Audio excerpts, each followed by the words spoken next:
As an OFW, we are filled with sacrifices. But today, those sacrifices has blossomed into success. Hello everyone, this is Ms. Rochelle of ICAC and welcome to Dream High Pinay. So today, mapapanood natin, mapapakinggan natin ang totoong kwento ng isa sa mga estudyante namin na nakapagtapos na. And so, ma'am, pakilala ka sa lahat ng mga nanonood sa atin.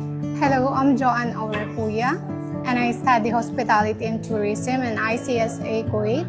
And so, ma'am, paano mo siya naisipan na mag-enroll ng Diploma in Hospitality and Tourism Management po? Actually, it's because of my friend. She recommended to me, and then I check and I enroll. And after the Hospitality and Tourism, I also study Computer Secretarial course here in ICSA. Yes. So, kumusta naman yung pag-aaral mo dito sa ICAC po?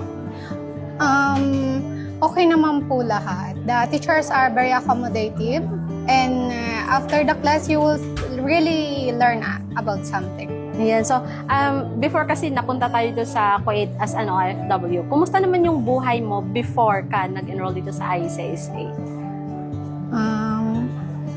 Nung hindi pa ako nag-aaral, puro work home lang, gano'n.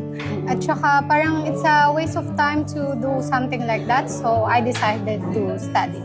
Ayan. So, kumusta yung pag-aaral mo at the same time yung sa trabaho mo? Paano mo sila na-manage? Na-manage ko po siya kasi yung schedule naman about the school is every Friday.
ICAC is your partner in success.